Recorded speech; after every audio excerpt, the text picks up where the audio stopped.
환난인가 연단인가라는 제목으로 하나님의 말씀을 함께 나누도록 하겠습니다. 어제 말씀에서 우리는 다윗을 향한 사울의 의중이 무엇인지 성경을 통해서 확인할 수가 있게 되었습니다. 여전히 사울은 다윗을 죽이고 싶어 했고 그에 대한 적개심을 가득 차 있었다라는 것을 우리는 확인할 수가 있었는데, 이 말은 이제 다윗이 도망칠 수밖에 없는 상황, 도피해야 할 수밖에 없는 상황이 이제 열리게 되었다라는 것입니다. 이렇게 다윗은 이제 요나단과의 이별 후에 기나긴 도피의 생활이 시작이 됩니다. 그런데 사실 이 시간은 동전의 양면과도 같은 시간이었습니다. 다윗의 입장에서는 목숨을 부지하기 위한 도피의 생활이었을지 모르겠지만 하나님의 입장에서 본다면 이 상황은 다윗을 이스라엘의 왕으로 세워가시는 또 다른 연단의 시간이었기 때문입니다. 오늘 본문의 말씀을 보시면 이 다윗의 연단의 시작이 노비라는 곳에서부터 시작되어짐을 보게 됩니다. 왜냐하면 사울을 피해서 다윗이 처음으로 도망한 장소가 바로 노이기 때문입니다. 우리 본문 1절과 2절을 보면 이렇게 말씀합니다. 다윗이 노베 가서 제사장 아히멜렉에게 이르니 아히멜렉이 떨며 다윗을 영접하여 그에게 이르되 어찌하여 내가 홀로 있고 함께하는 자가 아무도 없느냐 하니, 다윗이 제사장 아히멜렉에게 이르되 왕이 내게 이를 명령하고 이르시기를 내가 너를 보내는 것과 내게 명령한 일을 아무것도 사람에게 알리지 말라 하시기로 내가 나의 소년들을 이러이러한 곳으로 오라고 말하였나이다. 아멘. 사울의 의중을 파악하고 다윗이 처음으로 도피한 곳이 놉이라는 장소입니다. 놉은 이 앞서 사무엘이 거주했던 라마와는 반대 위치에, 그러니까 기브아를 중심으로 봤을 때 이 라마는 북동쪽에 위치하고 있었다면, 근접한 거리에 있었다면 이 놉은 남동쪽에 아주 근접하게 기브아 위치에 있었던 곳으로 우리가 지도를 통해서 확인할 수가 있게 되는데, 그곳에 가서 다윗이 아히멜렉을 만납니다. 이 제사장들의 성읍이라고 불리는 놉에 가서 제사장 아히멜렉을 만났다라고 성경이 말씀하는데, 이 아히멜렉이 다윗을 보고 깜짝 놀랍니다. 행색이 말이 아니었다라는 것이죠. 그러니까 급하게 도망치다 보니까 행색이 말이 아니었고, 평소에 본인이 보고 있던 다윗의 모습도 아니었고, 심지어는 또 혈혈단신으로 혼자 왔다라는 것이 이 아히멜렉 입장에서는 뭔가 불안감을 지울 수 없는 상황이었습니다. 그래서 많은 의심을 품고 있으려는 찰나에 다윗이 아히멜렉에게 이렇게 이야기하는 것을 보게 됩니다. 내가 그냥 온 것이 아니라 사울 왕의 특별한 임무를 가지고 지금 온 것이다라고 자신의 상황을 이렇게 포장하는 것을 보게 됩니다. 아히멜렉을 안심시키기 위한 거짓말을 지금 하게 된 것이죠. 이후에도 다윗은 정말 계속되는 거짓말로 이 상황을 포장하고 또 자신이 의심받지 않도록 상황을 만들어가는 것을 보게 되는데, 저는 말씀을 준비하면서 참 불편했던 것이 이 부분이었습니다. 다윗이 거짓말로 지금 상황을 모면하려 했다는 사실. 근데 더 불편했던 것은 성경이 그렇게 다윗의 거짓말에 대해서 크게 뭐라고 이야기하고 있지 않다라는 거예요. 우리가 오늘 읽었던 본문을 보시면 다윗이 거짓말을 했다, 하나님이 기뻐하지 않으시, 이런 말이 전혀 없다는 거예요. 여러 제가 주석도 찾아보고 책도 찾아봤지만 이것도 명확하게 다윗이 거짓말에 대해서 다루고 있지는 않습니다. 또 어떤 부분에서는 이것을 다윗의 재치로 해석하는 책도 있었고요. 물론 이제 다윗의 거짓말을 우리가 생각해 보면 누군가를 해하기 위한 거짓말은 아니었습니다. 내 거짓말을 통해서 너희들이 나쁜 일을 겪어야 돼, 이런 거짓말은 아니었지만 쫓기는 와중에 어쩔 수 없이 자신을 포장하기 위한 거짓말이었음을 우리가 알 수 있지만, 그럼에도 결과적으로 이 다윗의 거짓말이요 오늘의 살아가는 성도들에게 있어서 참 많은 것을 생각하게 하는데, 이 말씀을 보면서 오해할 수가 있다는 거예요. 거짓말이 가능한가? 성경은 거짓말에 대해서 굉장히 관대하게 허용하고 있지는 않은가라고 오해할 수 있다는 것이죠. 여러분, 우리가 세상을 살아가다 보면 이런 말을 많이 하거든요. 하얀 거짓말, 선한 거짓말, 착한 거짓말이란 말을 많이 합니다. 그러니까 선의를 위한 거짓말은 괜찮지 않냐라고 이제 세상에서 이야기하는데, 사실 저는 그렇게 생각하지 않습니다. 하나님도 그렇게 생각하지 않으시겠죠. 선의를 위한 거짓말은 없습니다. 거짓말은 거짓말입니다. 이 거짓말을 수식하는 하얀 또는 착한 이런 것은 사실 중요하지 않은 거예요. 거짓말은 그 자체의 상황을 속이기 위한 하나의 수단이다라는 것이죠. 하나님께서는요 우리에게 거짓말을 허용하고 계시지 않습니다. 괜찮다고 말씀하시지 않습니다. 어디서 우리가 그것을 알 수 있냐면 이제 오늘 이후의 상황을 보시면 이 다음에 이 노베 제사장들이 사울에게 전부 죽임을 당하게 됩니다. 이 7절에 보시면 도액이라는 존재 때문에 노베 제사장들이 이제 다 다윗을 도와줬다라는 이유로 죽임을 당하게 되는데 이 거짓말의 끝이 아주 끔찍한 비극으로 끝나고 있다라는 것을 성경이 우리에게 말씀하고 있다라는 것이죠. 이것만 봐도 성경이 거짓말을 허용하고 착한 거짓말, 선한 거짓말을 허용하고 있지 않다라는 것을 우리가 보게 됩니다. 여러분 오늘 다윗의 모습 속에서 우리는 성도로 살아가는 우리가 깨달아야 할 것은 무엇이냐면 정직에 대해서 우리가 어떻게 생각하고 있는가를 깨달으셔야 한다는 것입니다. 시편 101편 7절을 보면 이 시편 기자가 이렇게 고백합니다. 거짓을 행하는 자는 내 집 안에서 거주하지 못하며 거짓말을 하는 자는 내 목전에 서지 못하리로다라고 말씀하고 있는 것을 보게 됩니다. 우리 사랑하는 수함교회 성도 여러분, 우리가 성도로 살아가는 시간들 모두가 하나님 앞에 정직하고 진실되게 서야 되는 시간임을 기억하셨으면 좋겠습니다. 그리고 이 정직하고 진실된 시간들을 늘 만들고 도모하는 성도의 삶이 되셔야 합니다. 왜냐하면 여러분 우리가 이제 보셔서 아시겠지만 거짓말의 끝은 항상 비극으로 끝나거든요. 하나님 앞에 정직하지 못한 행위들, 생각들, 마음들의 끝이 결과물이 좋지가 않다라는 것입니다. 여러분 우리가 삶을 살아가시면서 이 사실을 꼭 기억하시고 성도로 주어진 삶에서 늘 정직과 진실로 하나님 앞에 서시고 그로 인해 하나님께 칭찬받는 우리 성도님들이 되셨으면 좋겠습니다. 이렇게 다윗이 거짓말로 상황을 포장을 해요. 내가 이러한 이유 때문에 왕이 나에게 지금 특별한 임무를 줘서 내가 온 것이다. 그리고선 제사장에게 무엇을 요구하나 봤더니 음식을 요구하게 됩니다. 그러니까 아무런 준비 없이 지금 요나단과 헤어진 거잖아요. 숲에 3일 동안 숨어 있다가 이제 요나단에게 소식을 듣고 헤어졌기 때문에 굉장히 허기가 진 상태였다라는 것입니다. 여기서 우리는 이제 신약에서도 인용되어지는 이 제사장의 거룩한 떡을 다윗이 먹은 사건을 이제 우리가 만나게 되는데 오늘 본문 3절과 4절을 보면 그 상황에 대해서 이렇게 말씀합니다. 우리 3절과 4절 함께 읽어보도록 하겠습니다. 시작. 이제 당신의 수중에 무엇이 있나이까? 떡 5덩이나 무엇이나 있는 대로 내 손에 주소서 하니 제사장이 다윗에게 대답하여 이르되 보통 떡은 내 수중에 없으나 거룩한 떡은 있나니 그 소년들이 여자를 가까이만 하지 아니하였으면 주리라 하는지라. 아멘. 아마 이 상황에서 아히멜렉은 눈치를 채지 않았을까 지금 생각을 하는데 다윗이 웬만하면 이런 음식을 요구하지도 않고 떡을 요구하지도 않았을 텐데 오늘 떡 5덩이나 무엇이나 있는 대로 내게 주소서 아히멜렉에게 요구하고 있는 것을 보게 됩니다. 근데 아히멜렉 입장에서는 이제 떡이 없죠. 그래서 뭐라고 이야기하냐면 거룩한 떡이 있다라고 이야기합니다. 뭐 떡의 보통이 어디 있고 거룩이 어디 있는가라고 생각할 수 있겠지만 이 당시 아히멜렉이 얘기했던 거룩한 떡은 하나님께 드려졌던 성소에 드려졌던 그 떡 진설병을 의미하는 것인데 이 하나님께 드려진 떡은 사실 모세의 제의에 의하면 아무나 먹을 수 없는 떡이었습니다. 아론과 그의 자손에게 또 거룩한 장소에서만 먹을 수 있는 떡으로 제한이 되어 있었기 때문에 아히멜렉 입장에서는 사실 쉽게 내어줄 수 없는 왜냐하면 이제 제의를 어기는 법을 어기는 이제 행위였다라는 것이죠. 그런데 사실 아히멜렉도 이 사실을 알았지만 다윗의 요청을 무시할 수가 없었습니다. 왜냐하면 사실 생명을 살리는 일이 더 중요하다라고 생각했기 때문입니다. 그래서 여자를 가까이 하지 아니하였다면 하나의 조건을 내걸고 그 진설병 거룩한 떡을 내가 너에게 내어줄 수 있다라고 이렇게 이야기하는 것을 보게 됩니다. 이후에 이 사건은 이제 신약에서 예수님께서 인용하시는 사건으로 우리가 만날 수 있게 되는데, 그런데 사실 다윗의 요구가 여러분 여기서 끝나지 않습니다. 음식을 요구한 다윗이 한 걸음 더 나아가서 너무나 염치 없이 지금 아히멜렉에게 무엇을 요구하고 있냐 봤더니 성경 8절과 9절에 이렇게 말씀합니다. 다윗이 아히멜렉에게 이르되 여기 당신의 수중에 창이나 칼이 없나이까? 왕의 일이 급함으로 내가 내 칼과 무기를 가지지 못하였나이다 하니 제사장이 이르되 내가 엘라 골짜기에서 죽인 블레셋 사람 골리앗의 칼이 보자기에 쌓여 에봇 뒤에 있으니 내가 그것을 가지려거든 가지라. 여기는 그것밖에 다른 것이 없느니라 하는지라. 다윗이 이르되 그 같은 것이 또 없나니 내게 주소서 하더라. 아멘. 먹을 것 얻었거든요.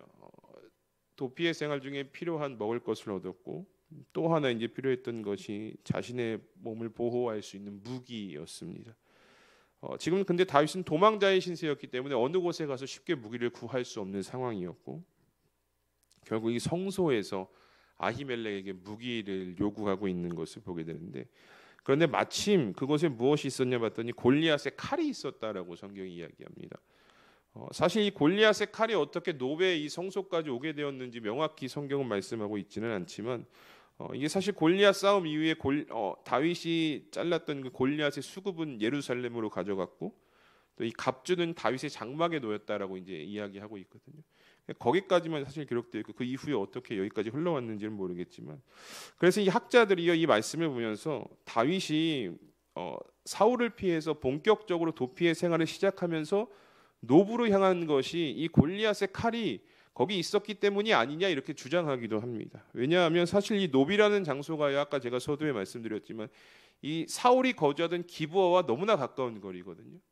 그러니까 지난번에 말씀 보면서 이 다윗이 라마 사무엘을 만나러 갔을 때도 그것이 기브아와 너무나 사울과 너무나 가까운 거리였기 때문에 사실 이해하지 못하는 장소 도피했다라는 것을 함께 나눴었는데 이 놉도 마찬가지라는 거예요. 이 지도를 보면 너무나 이 기브아와 사울이 있는 곳과 붙어 있는 곳이다라는 거죠. 그런데 왜 다윗이 여기로 향했을까? 왜 여기를 첫 번째 도피처로 삼았을까? 이제 여러 학자들이 이렇게 주장을 하는 거예요. 그곳에 골리앗의 칼이 있었다라는 것을 다윗이 알았기 때문에 그것을 가지러 가진 않았을까 이렇게 이야기하기도 합니다. 이 사실 여러분 오늘 생각해 보면 이 무기를 요구하는 다윗의 모습을 한번 여러분 생각해 보세요. 성소에서 지금 무기를 요구하고 있는 거예요. 제사장에게 어떤 전쟁터에서 군인에게 무기를 요구하고 있는 것이 아니라 성소에 가서 그 무기를 지금 요구하고 있다라는 거. 전혀 매치가 안 된다는 거죠. 성소에서 사람을 죽일 무기를 찾는다라는 것이. 근데 다윗의 모습을 보면요, 여러분 태어날 정도로 그냥 무기가 없어요. 무기가 없습니까? 이렇게 물어보고 있는 것을 보게 됩니다. 이것으로 볼 때 다윗이 어떤 경로를 통해서 이 골리앗의 칼이 그 노베 성소에 보관되어 있을 거다라는 소식을 듣고 그래서 도피의 첫 장소로 노브를 선택한 것이 아니냐 이렇게 이야기하기도 한다라는 것이죠. 왜 다윗에게 있어서 이 골리앗의 칼이 중요했냐? 이 굉장히 상징적인 무기거든요. 그러니까 여러분 지금 다윗이 도망을 치는 이제 신세였기 때문에 그의 손에 골리앗의 칼이 들려 있었다라고 한다라는 것은 이 골리앗은 이스라엘 역사 가운데 아주 위대한 사건이잖아요. 하나님이 도우시고 다윗이 그것 가운데 하나님께 순종해서 승리를 거둔 사건으로 유명한데 이로 인해서 이제 사울의 시기가 시작됐고 다윗이 만만이다 불리는 찬양이 이제 나오게 되었다라는 것인데, 근데 도망자의 신세였던 다윗의 손에 이 골리앗의 칼, 그 당시 함께하셨던 그 하나님 전쟁의 승리의 무기가 들려 있다라는 것은 어떤 이 다윗의 행보, 앞으로 이어질 도피의 행보에 충분한 정당성을 부여할 수 있는 무기라고 이제 생각할 수 있다라는 것이죠. 그래서 다윗이 이 아히멜렉이 골리앗의 칼밖에 없습니다라고 오늘 성경에 말씀할 때 그만한 것이 또 어디 있겠습니까? 이렇게 반응하는 것을 보게 됩니다. 이것이 나에게 지금 가장 귀한 것이다, 좋은 것이다, 이것만큼 좋은 것이 없다라고 지금 고백하고 있는 것을 우리가 본다라는 것이죠. 이렇게 다윗은요 오늘 아히멜렉을 통해서 허기를 채울 수 있는 음식도 제공을 받고 또 자신을 보호할 수 있는 또 정당성, 자신의 행동의 정당성을 가질 수 있는 골리앗의 무기 칼도 오늘 공급받게 되는 것을 보게 됩니다. 여러분 오늘 본문에서 다윗이 아히멜렉을 만난 사건이요 굉장히 상당한 의미가 있는 만남이었다는 것을 우리가 확인할 수 있게 됩니다. 왜냐하면 이전에 다윗이 라마에서 선지자의 성읍이라 불리던 라마에서 몸을 피하면서 선지자들을 통해서 도움을 받았고요. 오늘 말씀에서는 노베에서 또 제사장들을 통해서 이 제사장의 서금에서 제사장의 도움을 받아서 목숨을 부지할 수 있는 것을 보게 되는데 이 선지자들을 통해서 또 제사장들을 통해서 그의 목숨이 보존이 되고 있다는 것은 어떤 의미가 있냐면 그가 하나님이 세우신 왕이다라는 사실을 선지자를 통해서 제사장을 통해서 하나님께서 더 구체적으로 부각시키고 있는 사건이기 때문입니다. 그래서 오늘 노브를 향해서 제사장들을 통해 목숨을 보호받는 것이 굉장히 의미 있는 사건으로 우리가 이해할 수 있어야 된다라는 것입니다. 이 하나님께서는요 자신이 세운 왕인 다윗이 이 다윗을 선지자를 통해서 보호하시고 또 때로는 제사장들의 손을 통해서 그들을 도우시고 그를 도우시고 지키시고 채우시면서 한시도 내가 너를 기름 부은 왕이다라는 것이 흔들리지 않도록 다윗을 붙들어 주시는 모습을 성경을 통해서 말씀하고 있다라는 것입니다. 근데 이것이 단순히 이 한순간의 사건만을 위해서가 아니라 앞으로 계속될 수많은 시련과 연단의 과정 속에서도 내가 너와 함께하고 있다라는 것, 하나님이 너와 함께한다라는 그 사실을 이 만남을 통해서 하나님께서 깨닫게 해 주셨다라는 것입니다. 하나님께서 필요하신 것들을 채우시면서 너를 연단에 가신다라는 것을 이 상황들을 통해서 하나님께서 다윗에게 오늘 보여주고 계셨다라는 것입니다. 여러분이 본문의 말씀을 통해서 오늘을 살아가는 우리의 성도들이 받을 수 있는 은혜는 무엇이냐면, 여러분 오늘 성도의 삶을 우리는 광야의 삶이라고 표현을 합니다. 광야와 같은 세상을 오늘 우리가 살아간다라고 이야기하는데, 여러분이 출애굽 1세대에게 있어서 광야는 어떤 시간이었냐면 광야 학교 훈련이라고 불리는 시간들이었거든요. 그러니까 연단의 과정을 광야의 시간이라고 표현하는데, 그 시간을 오늘 누가 걸어가고 있냐면 오늘 성도된 저와 여러분들이 그 시간을 지금 걸어가고 있는 것입니다. 우리는 그 연단의 시간을 한 걸음 한 걸음 지금 걸어가고 있다라는 것이죠. 그래서 성도의 삶을 뭐라고 했냐? 때로는 연단의 과정이다라고 이제 이야기도 하는데, 여러분 로마서 5장 3절과 4절에 우리에게 이렇게 말씀하고 있는 것을 보게 됩니다. 다만 이뿐 아니라 우리가 환난 중에도 즐거워하나니 이는 환난은 인내를, 인내는 연단을, 연단은 소망을 이루는 줄 알미로다라고 말씀합니다. 여러분 우리가 하나의 나무 인형을 만들기 위해서는 그 통나무 하나를 깎는 과정이 여러분 필요하거든요. 그냥 통나무를 놓고 이것을 인형이라 부를 수는 없잖아요. 그러면 그 인형을 만들기 위해서는 조각칼을 가지고 수없이 그 필요 없는 부분을 깎아내고 잘라내는 시간들이 필요하다라는 것이죠. 그래서 완성이 되어지는 것인데, 성도의 시간, 오늘 성도로 살아가는 우리의 시간이 그 깎아내어져 가는 시간이다라는 것입니다.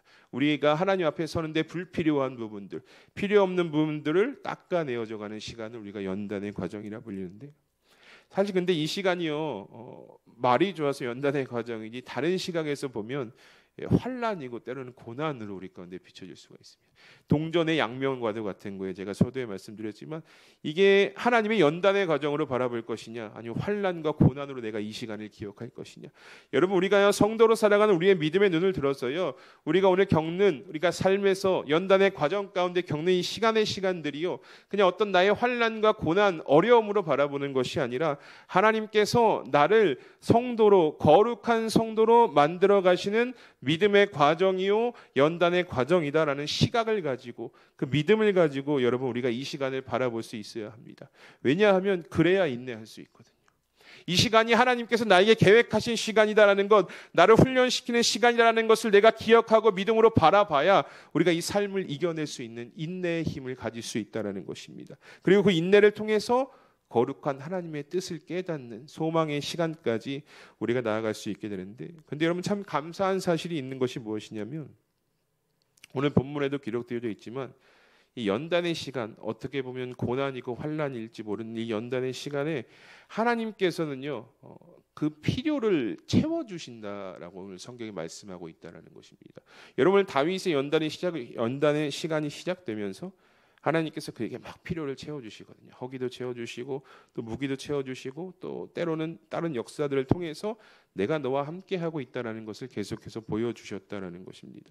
특별히 오늘 이 골리앗의 칼을 보시면 이제 어떤 이들은 이제 이게 다윗의 행동에 정당성을 부여하기 위한 무기다라고 이제 이야기도 하지만, 저는 말씀을 준비하면서 이 골리앗의 칼이 어떤 이제 다윗의 정당성을 부여하기 위한 어떤 그 장치로만 생각되어진 것이 아니라, 여러분 이 골리앗의 싸움 우리가 생각하면 가장 먼저 떠올리는 말씀이 무엇입니까? 다윗이 골리앗 앞에서 내가 만군의 여호와의 이름으로 너에게 나아가오니 이렇게 고백하고 나아가거든요.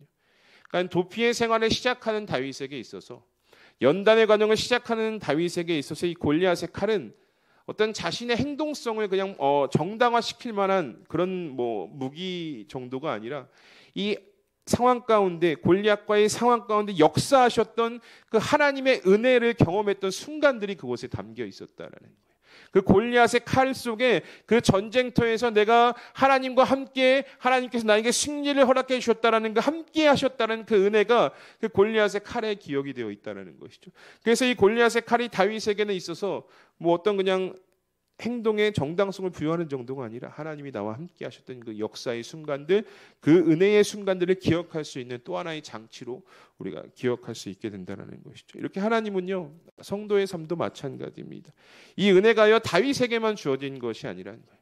다윗이 특별하니까 하나님께서 그에게 필요를 채워주시고 그를 연단시키셔서 이스라엘의 왕으로 삼으셨다, 이것이 아니라 오늘 성도로 살아가는 우리에게도, 연단의 시간을 지나고 계시는 여러분들의 삶에도 하나님께서 동일한 은혜로, 동일한 역사로, 동일한 은혜와 함께 그 체험으로 우리 가운데 역사하신다라는 사실입니다.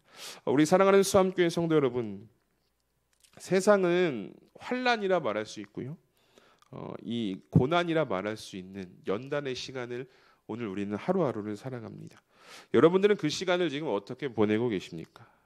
어떤 목사님께서 제가 예전에 누군지는 기억이 나지 않지만 제 마음 가운데 남아있는 한 그 메시지가 있었는데 바로 그것이 무엇이냐면 믿음의 삶에는 헛된 시간이 없다라는 말씀이 지금도 제 마음 가운데 남아있거든요. 우리가 살아가는 믿음의 삶이 여러분 연단의 과정입니다. 근데 연단의 과정이요, 세상에서 볼 때는 참 헛된 시간일 수가 있어요. 환난과 어려움으로 치부하기 때문입니다. 그러나 성도로 살아간 우리의 삶 가운데는요, 이 연단의 과정은 헛된 시간이 아니다라는 거예요. 이 연단의 과정이 있어야 우리가 하나님께서 원하시는 거룩한 성도의 모습으로 나아갈 수 있는 시간이 되어진다는 것입니다. 그런데 우리가 이 시간들을, 이 귀한 연단의 시간을 믿음이 없이 그냥 헛된 시간으로만 바라보고 있다면 우리가 깎여져가는 이 과정들을 우리가 인내하지 못하고 믿음으로 견뎌내지 못한다라는 것입니다.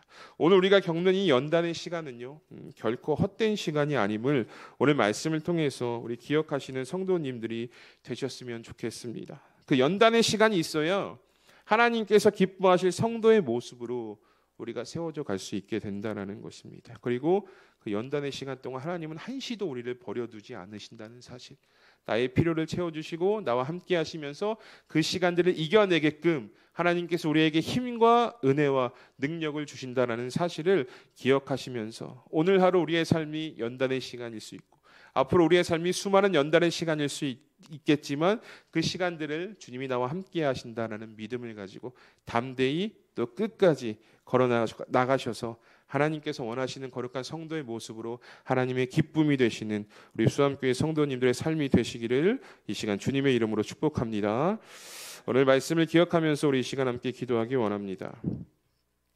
오늘 우리가 걸어가는 광야와도 같은 이 세상의 삶은 우리를 하나님의 거룩한 자녀로 만들어 가시는 하나님의 시간이요 또 연단의 과정입니다.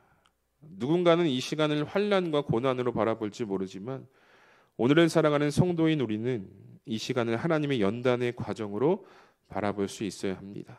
우리가 이 시간 함께 기도할 것은 이 광야와도 같은 이 땅에서 겪는 모든 시간들이 하나님께서 나를 위해 준비하신 연단의 과정임을 믿음으로 바라보게 하시고 마지막까지 이 과정을 잘 견딜 수 있는 힘과 은혜와 능력을 하나님 더하여 주시옵소서. 그래서 하나님께서 기뻐하실 거룩한 하나님의 자녀의 모습으로 하나님의 기쁨이 되는 삶이 될 수 있도록 인도해 달라고 우리 이 시간 함께 합심해서 오늘 말씀을 기억하면서 기도하며 나아갑니다. 다 함께 기도합니다. 하나님 감사합니다. 오늘 말씀을 통해서 우리를 연단의 과정 가운데로 불러주시고 인도하시는 그 하나님의 은혜를 우리가 함께 나누게 됩니다. 하나님 오늘